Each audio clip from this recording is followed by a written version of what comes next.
49 fertility centre మీకు అందిస్తుంది కేవలం 899 రూపాయలకి ఫర్టిలిటీ అసెస్మెంట్ ప్యాకేజ్. మనం ఇంకా మే నెలలోనే ఉన్నామంటూ నితిన్ కామెంట్ చేసిన ఈ చిన్న వ్యాఖ్య వెనుక ఒక పెద్ద ఆర్థిక హెచ్చరిక దాగి ఉంది. 2025 ప్రారంభంలోనే భారతదేశం మునుపెన్నడూ లేని విధంగా ఒకేసారి పలు అంతర్జాతీయ దేశీయ సవాలు ఎదుర్కోవాల్సి వస్తోంది. సాధారణంగా సంక్షోభాలు విడివిడిగా వస్తాయి, కానీ ప్రస్తుతం చమురు ధరలు, వాతావరణ మార్పులు, ద్రవ్యోల్బణం అన్ని కలిసి ఒకేసారి దాడి చేస్తున్నాయి. భారతదేశం తన చమురు అవసరాల్లో 85% దిగుమతులపైనే ఆధారపడుతోంది. ప్రస్తుతం అంతర్జాతీయ హార్మోజ్ జలసంధి వద్ద నెలకొన్న ఉద్రిక్తతలు సప్లై చైన్ను దెబ్బతీశాయి. ఏప్రిల్ బ్యారెల్ చమురు ధర $114 తాకడం, మేలో $100 పైన కొనసాగడం దేశ ఆర్థిక వ్యవస్థకు పెనుభారం.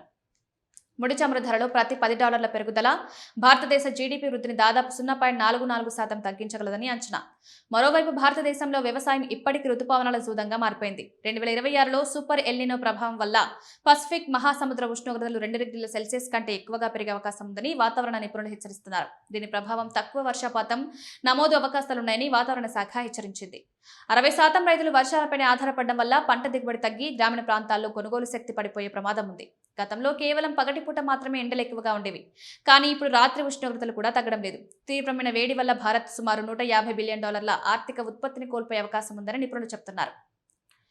ఒకవైపు ఇంధన ధరల పెరుగుదల, రవాణా ఖర్చులు పెరగడం, వర్షాలు లేక ఆహార ఉత్పత్తుల ధరలు తగ్గడం డబుల్ ఇంపాక్ట్ చూపిస్తున్నాయి. ఇప్పటికే అమూల్, మదర్ డైరీ వంటి సంస్థలు లీటర్కు ₹2 పెంచడం ద్రవ్యోల్బణానికి సంకేతం. హోమ్ లోన్లు, కార్ లోన్లు భారంగా మారి మార్కెట్లో నగదు లభ్యత తగ్గుతున్నారు.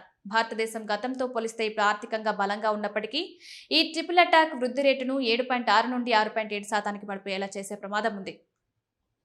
మే నెలలోనే పరిస్థితులు ఇలా ఉంటే ఏడాది చివరి వరకు ఈ సవాళ్లు ఇంకా ఎన్ని మలుపులు తిరుగుతాయో వేచి చూడాలి.